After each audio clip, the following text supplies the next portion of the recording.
धाम रामेश्वरम धाम और 7 ज्योतिर्लिंग की यात्रा।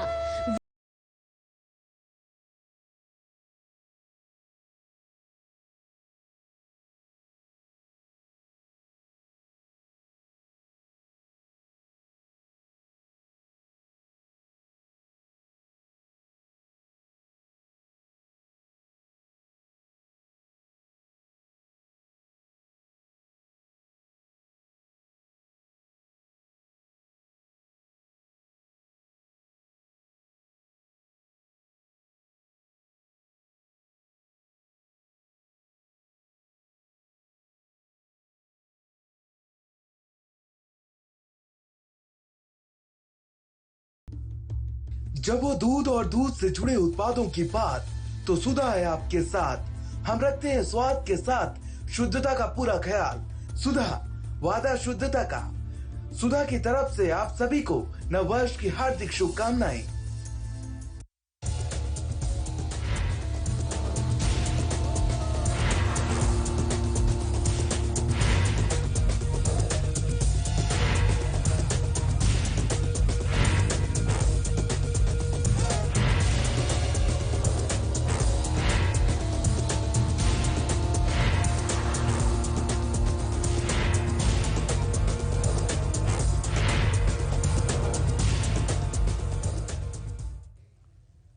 जोहार झारखंड, और मैं हूं आपके साथ प्रिय दीक्षित। बुलेटिन की शुरुआत करेंगे, लेकिन उससे पहले एक नजर सुर्खियों पर।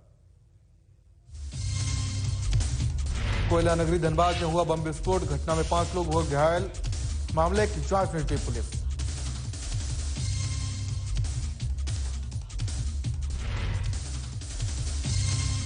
रामगढ़ में मजदूर नेता की गोली मारकर हत्या, घटनास्थल पर देशी कट्टा हुआ बरामद। मामले की जांच में जुटी पुलिस।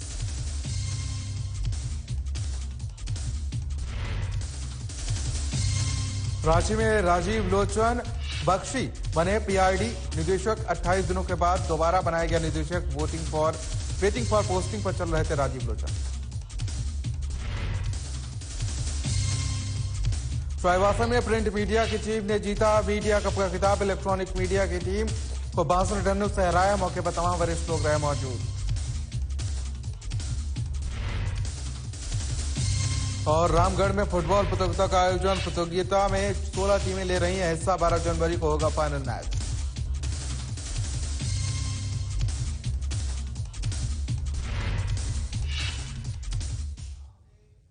चलिए, बुलेटिन की शुरुआत एक बड़ी खबर के साथ करेंगे। खबर कोयला नगरी धनबाद से, जहां पर आपको बता दें बम विस्फोट होने से कुल 5 लोग घायल हो गए हैं, और जिसमें से कई की हालत गंभीर बताई जा रही है, जिन्हें इलाज के लिए पीएमसीएच में भर्ती कराया गया है। वहीं घटना के बाद मौके पर पुलिस पहुंची और मामले की छानबीन में फिलहाल पुलिस जुट गई है। तो धनबाद से खबर है, जहां पर कोयला नगरी में बम विस्फोट हुआ है। घटना में 5 लोग घायल बताए जा रहे हैं और मामले की जांच में फिलहाल पुलिस जुटी हुई है। बम फूटा और गए हम लोग दौड़ते हुए। हाँ, और सब महिला वो पूरा घायल हो गई। कई तो महिला घायल हुई थी? 8-10 महिला सब घायल हो गई। अच्छा, सब घायल हुई। एक जेंट्स भी थोड़ा वहाँ भी था, हाँ। घायल हो गई। अच्छा, वो जो बाइक में जो सवार था वो भी घायल हुआ ना? उसी के बाइक फूटा। अच्छा, उसी का बाइक में। दुकान में क्या क्षतिग्रस्त हुआ? बस शीशा उसा फूट गया एकदम, पूरा सब चाची उठा हिल गया नहीं?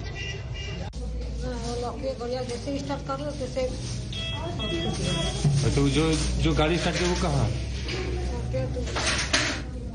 वही है जिसको ज्यादा चोट लगा वही गाड़ी स्टार्ट किया था, उसी का गाड़ी था। नाम क्या हुआ उसका जो जिसका गाड़ी था? आपका क्या नाम है? वो वहाँ सब्जी बेचता था। वहाँ आप क्या करते हो? सब्जी बेचे। लगा बैठा हुआ ना। कहाँ बैठे थे? मोड़ में। हाँ, कौन मोड़ में बैठे सब्जी थे? बेचने। अच्छा, कौन मोड़ में? चाची में। हाँ, तो वहाँ बैठा ना, तो गाड़ी खड़ा किया ने किया क्या। अब टमाटर लेने गया, उसी के पास वो गिरा ना गाड़ी, तो पूरा आग लग गया। अब वो क्या क्या उठा हम नहीं देखा, हम हिंदे मुंह में बैठे थे, उसी में आग लग गया। वो हटा फुटलो ना शीशा, ओकरे में आग लगलो, पूरा तरिया पूरा छेद किलो शरीर। कौन सा कौन गाड़ी था? 2 चक्का। 2 चक्का में था? हाँ वो गाड़ी गिरा? हाँ पूरा आवाज किया? हाँ हाँ, हुआ क्या पूरा हुआ। कई लोग घायल हैं।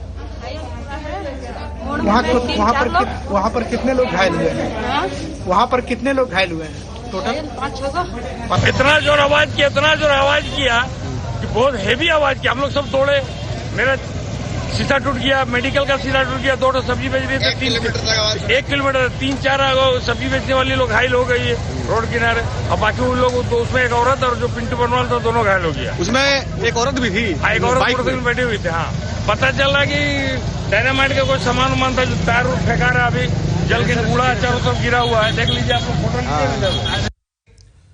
चलिए खबरों में आगे बढ़ेंगे। और चाईबासा में चल रही मीडिया कप क्रिकेट में प्रिंट मीडिया की टीम ने खिताब जीता है। वहीं फाइनल मैच में मुख्य अतिथि के रूप में झारखंड सरकार के मंत्री मिथिलेश ठाकुर उपस्थित रहे। आपको बता दें कि प्रिंट मीडिया की टीम ने इलेक्ट्रॉनिक मीडिया की टीम को 62 रनों से हरा दिया है।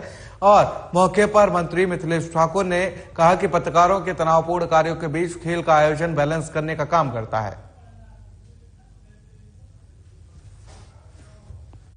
तरह के आयोजन के लिए चाईबासा, चाहे वो हमारे मीडिया के साथी हों या अन्य संस्थाओं के लोग हों, अभी एजाज अनवर साहब ने कहा कि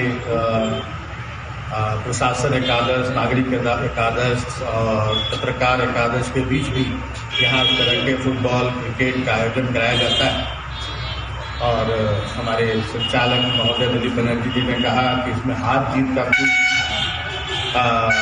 महत्व नहीं रहता है, एक समागम होता है। परिवार है, मेरा घर है, और जितने भी हमारे यहाँ लोग साथी बैठे हैं, ये बहुत आज का नहीं, यहाँ जब आता हूँ तो लगता है कि एक अपने परिवार, अपने घर के बीच हूँ। और बुलेटिन में खबरों का सिलसिला लगातार जारी है। रुकेंगे छोटे से ब्रेक के लिए।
जब वो दूध और दूध से जुड़े उत्पादों की बात, तो सुधा है आपके साथ। हम रखते हैं स्वाद के साथ शुद्धता का पूरा ख्याल।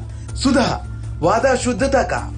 सुधा की तरफ से आप सभी को नववर्ष की हार्दिक शुभकामनाएं।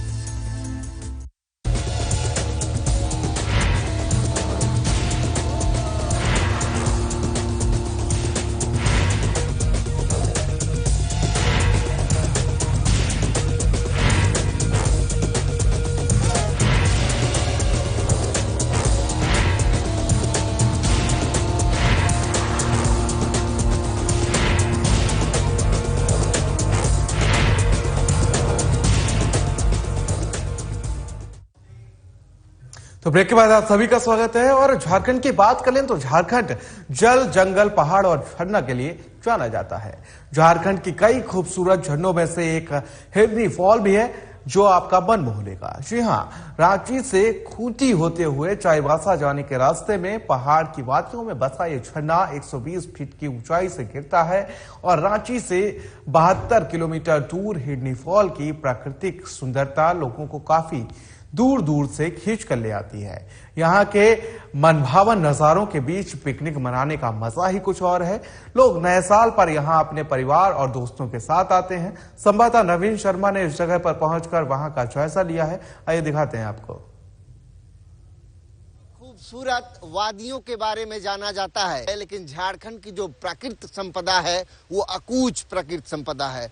बहुत खूबसूरत और जो प्राकृतिक नज़ारे हैं वो आपका मन मोह लेंगे। मैं अभी तस्वीर दिखा रहा हूँ आपको हिरनी जलप्रपात, खूंटी से लगभग 20 किलोमीटर दूर ये हिरनी जलप्रपात है।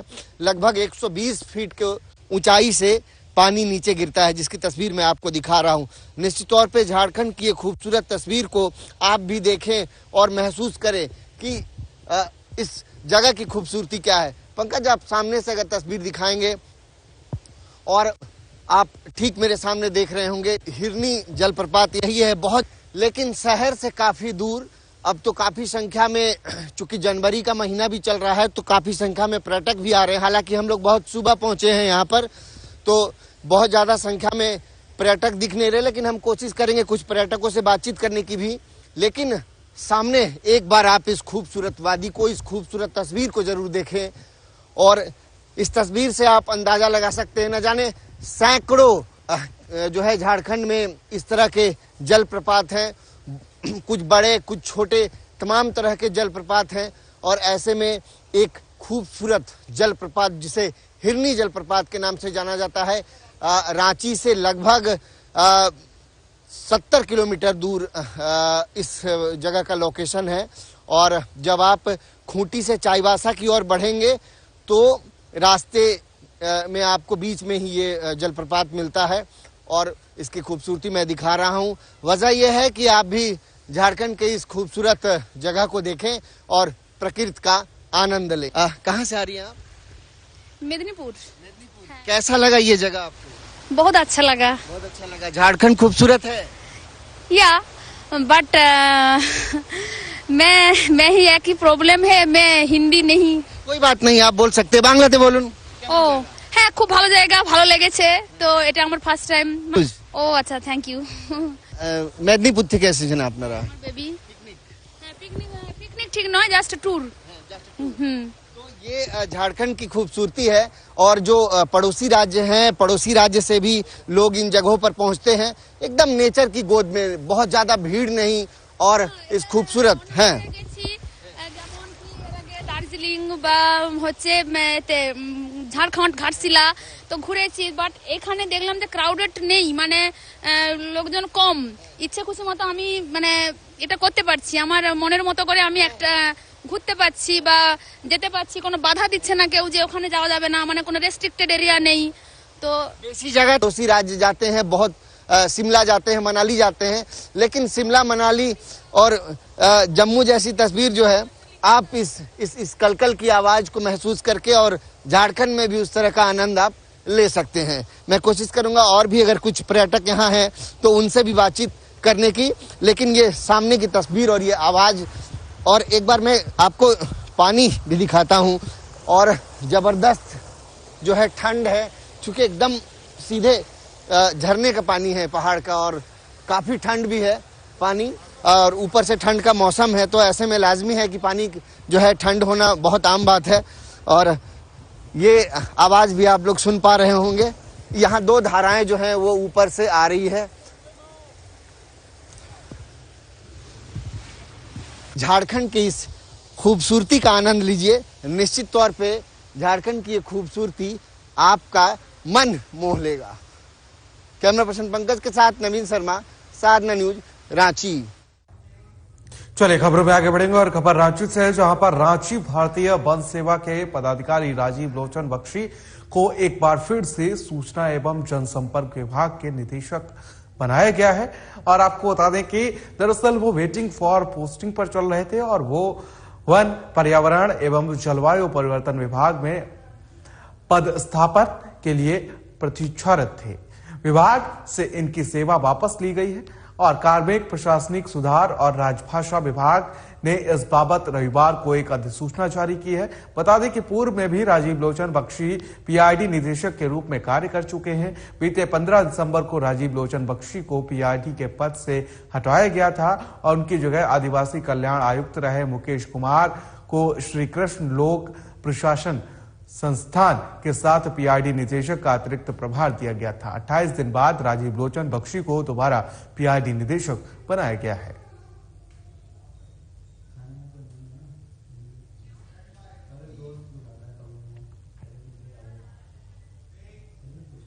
चलिए खबरों में आगे बढ़ेंगे और खबर रामगढ़ से है, जहां पर आपको बता दें कि रजरप्पा क्षेत्र के मजदूर नेता रमेश विश्वकर्मा की गोली मारकर और गला रेतकर हत्या कर दी गई। घटना की सूचना मिलते ही जिले के वरिष्ठ पुलिस अधिकारी घटनास्थल पर पहुंचे और जहां पर देसी कट्टा बरामद किया गया है। मिली जानकारी के अनुसार रजरप्पा क्षेत्र के चर्चित और प्रसिद्ध मजदूर नेता रमेश विश्वकर्मा अपनी पार्टी कार्यालय में बैठे हुए थे। इसी दौरान रात लगभग 8 बजे अपराधियों ने वहां पहुंचकर उन पर कई गोलियां चलाई, जिससे उनकी घटनास्थल पर ही मौत हो गई। फिलहाल रामगढ़ पुलिस मामले की जांच में जुट गई है।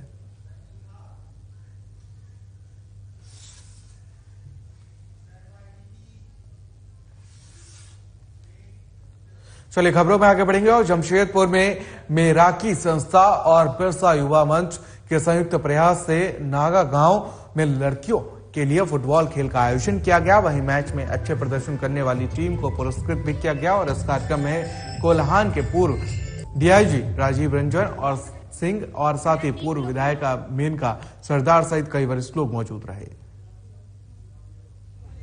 एक्चुअली मेराकी संस्था और बिरसा युवा मंच दोनों के द्वारा सम्मिलित प्रयास से रीता पात्रों जी के द्वारा हमारे समझ से हाल के दिनों में ये पहला लड़कियों का फुटबॉल मैच आयोजन किया गया नागा गांव में। यहाँ पर लड़कियों का उत्साह देखने लायक था और चारों टीम के द्वारा बहुत अच्छा प्रदर्शन किया गया। बाद में जो 2 टीम जो खेली नागा और संकोसाई विलेज की, ये हमको लगता है कि ग्रामीण क्षेत्रों में लड़कियों का इस तरह का प्रदर्शन बहुत कम देखने को मिलता है। मेराकी की पूरी संस्था पिछले 3 वर्ष से कई सारे कार्यक्रम के साथ साथ हमारे जो टारगेट ग्रुप है जिनके साथ हम काम करते हैं वो है किशोरी बालिकाएं। किशोरी बालिकाओं के साथ विभिन्न खेल कूद के साथ साथ मार्शल आर्ट, तमाम ऐसे खेल के साथ साथ फुटबॉल को भी हम लोगों ने चयनित किया। हमारी संस्था की ये सोच है, घर के कोने में पूजा करने से कई गुना अच्छा है कि मैदानी जंग में लड़कियों को खेल कूद का मौका दिया जाए, उन्हें फुटबॉल खिलाया जाए, क्योंकि ये विवेकानंद जी का ही कहावत है। और बुलेटिन में खबरों का सिलसिला लगातार जारी है। रुकेंगे छोड़ से ब्रेक के लिए।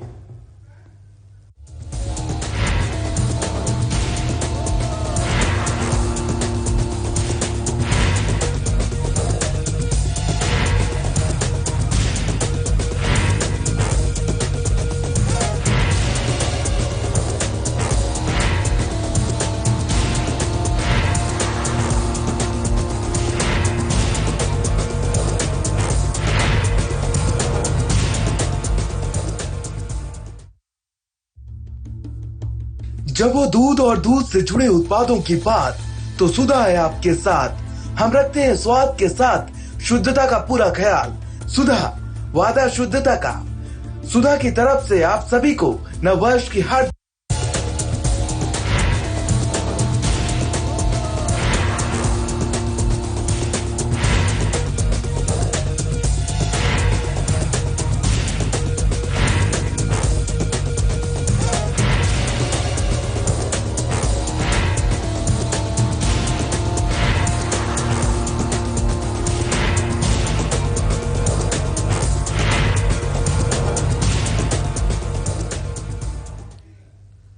तो ब्रेक के बाद आप सभी का स्वागत है। चलिए खबरों में आगे बढ़ेंगे और रामगढ़ में आदिवासी यूथ क्लब सतकड़िया की तरफ से गिद्दी सी स्टेडियम में प्राइज मनी फुटबॉल प्रतियोगिता का आयोजन किया गया, जिसका उद्घाटन जिला परिषद सदस्य पिको देवी ने खिलाड़ियों के परिचय के साथ किया। वहीं आपको बता दें मौके पर उन्होंने कहा कि आदिवासी बाहुल्य इस इलाके में इस आयोजन के माध्यम से खिलाड़ियों को अपनी प्रतिभा को निखारने का मौका मिलेगा। साथ ही आपको बता दें कि इस प्रतियोगिता में 16 टीमें हिस्सा ले रही, जिसका फाइनल मैच 12 जनवरी को होगा। फुटबॉल का आयोजन हो रहा है। इसका उद्देश्य है कि एक समय था इस क्षेत्र में, गिद्दी क्षेत्र में, कि फुटबॉल का जो खेल था हर गांव के लोग खेलते थे और एक से एक खिलाड़ी यहां पर हुआ करते थे। लेकिन बीच में ऐसा हुआ कि फुटबॉल का जो महत्व है धीरे धीरे घटता चला गया और खेल कहीं ना कहीं विलुप्त होते चला गया। वही उसी को देखते हुए हम लोग को लगा कि नहीं, एक प्रयास हम लोग को करना चाहिए कि जो फुटबॉल का महत्व है उसको कैसे आगे बढ़ाएं। इसको लेकर के हम लोग पिछले विगत 2 वर्षों से लगातार कराते जा रहे हैं। जितना हम लोग को उम्मीद नहीं था उससे ज्यादा यहाँ पर लोगों का भीड़ उमड़ पड़ा है। फाइन, या Football future here? Yeah, well organized. I'm so happy for the victory. I'm so excited. I'm happy for our individual performances. We also played as a team. I thank God for the victory. First time came here? Yeah, first time of coming here, yeah. Which country coming from? I'm from Nigeria. चलिए खबरों में आगे बढ़ेंगे और जामताड़ा के यज्ञ मैदान में 51 कन्याओं का एक साथ सामूहिक विवाह किया जाएगा और कोरोना काल के कारण जरूरतमंद परिवारों के बच्चियों का सामूहिक विवाह बाधित था, लेकिन इस वर्ष इसको बड़े पैमाने पर किया जाना है। जरूरतमंद कन्याओं का विवाह जो अभाव के कारण नहीं हो पा रहा था वो इस पर शामिल हो सकती हैं, जिसकी तिथि की घोषणा कर दी गई है। 9 फरवरी को जामताड़ा के यज्ञ मैदान में 51 कन्याओं का सामूहिक मेहंदी रस्म और बड़े पैमाने पर गीत संगीत, जिसके बाद 10 फरवरी को विधिवत रूप से सभी कन्याओं का सामूहिक विवाह होगा। वहीं इस कार्यक्रम के आयोजक तरुण कुमार गुप्ता ने बताया कि लगातार 2 सालों से सामूहिक विवाह कार्यक्रम नहीं हो पा रहा था, जिसके कारण कई जरूरतमंद कन्याओं का विवाह में हम सहयोग नहीं कर पा रहे थे। सामूहिक विवाह जो पूर्व में दूसरा डेट निर्धारित था, अब वो सामूहिक विवाह हमारा 9 फरवरी को मेहंदी रस्म का कार्यक्रम तय किया गया है और 10 तारीख को सामूहिक विवाह का कार्यक्रम रखा गया है, जिसमें 51 जोड़े की सामूहिक कन्याओं का विवाह होगा। और ये पूर्व निर्धारित जो जग मैदान था उसी स्थल पे जग मैदान पे ये कार्यक्रम आयोजित होगा और पूरी तरीका से पूरे धूमधाम के साथ इस कार्यक्रम को संपादित किया जाएगा। आगामी 9 और 10 फरवरी को सामूहिक विवाह का कार्यक्रम आयोजित किया गया है जामताड़ा के दुमका रोड के यज्ञ मैदान में। और सबसे बड़ी बात, इस आयोजन को करने के लिए जो सब पहल बड़े भाई तरुण दा ने किया है, ये लगातार जामताड़ा में कुछ न कुछ सकारात्मक और सृजनात्मक करते रहते हैं।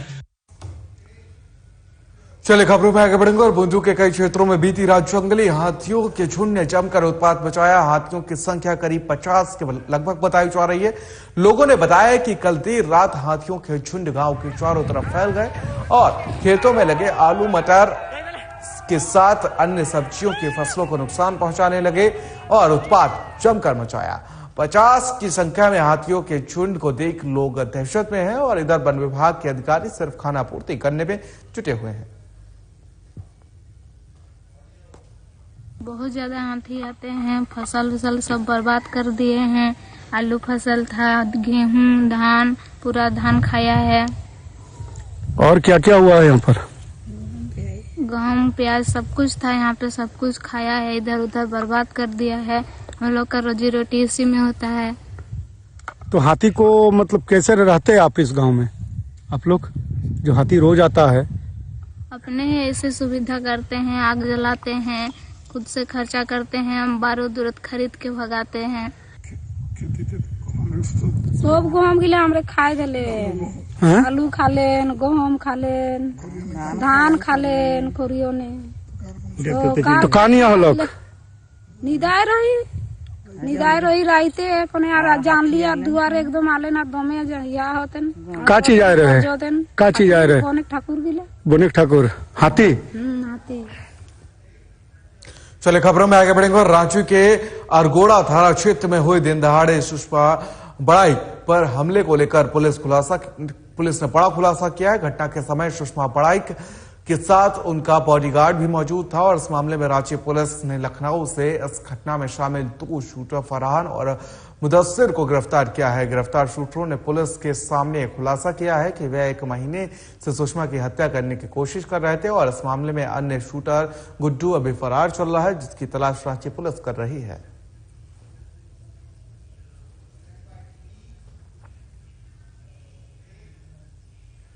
चलिए खबरों में आगे बढ़ेंगे और झारखंड सरकार के पूर्व मंत्री सह बीजेपी विधायक भानु प्रताप शाही के पिता लाल हेमेंद्र प्रताप देहाती का निधन हो गया है और हेमेंद्र प्रताप देहाती भवनाथपुर विधानसभा के भगीरथी माने जाते थे। मेरी जानकारी के अनुसार पूर्व मंत्री पिछले कई दिनों से रिम्स में इलाजरत थे। वहीं हेमेंद्र प्रताप देहाती के निधन की सूचना पाकर गढ़वा जिले की बीजेपी कार्यकर्ताओं में शोक का माहौल है। आपको बता दें कि लाल हेमंत प्रताप देहाती लगातार गरीबों के लिए आवाज उठाते रहे हैं। उन्होंने गरीबों के बीच भागीरथी बनकर कई ऐसे कार्य किए हैं जिन्हें जनता याद करती रहेगी।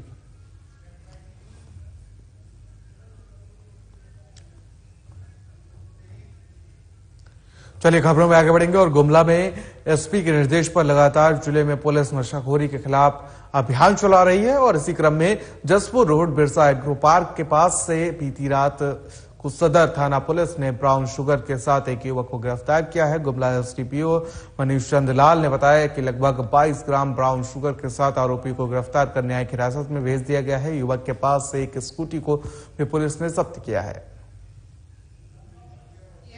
हमारे पुलिस महोदय द्वारा शुरू से ही अवैध नशा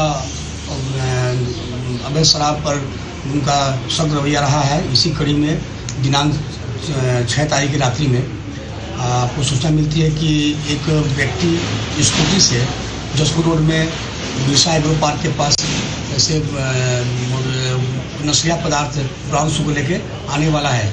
इस सूचना पर तुरंत एक पुलिस टीम का गठन किया गया, जिसमें पुआनी मोहम्मद मुजम्मिल पहुंचा गया और वहां पर जाने के बाद देखा एक व्यक्ति स्कूटी से काफ़ी तेजी से पुलिस को देखकर भागने का प्रयास कर रहा है, जिसको पकड़ा गया, जिसके पास से सर्च किया गया तो उसके पास से 22 ग्राम ब्राउन शुगर बरामद किया गया, जिसका मार्केट में कुल कीमत करीब 50,000 रुपया का होगा।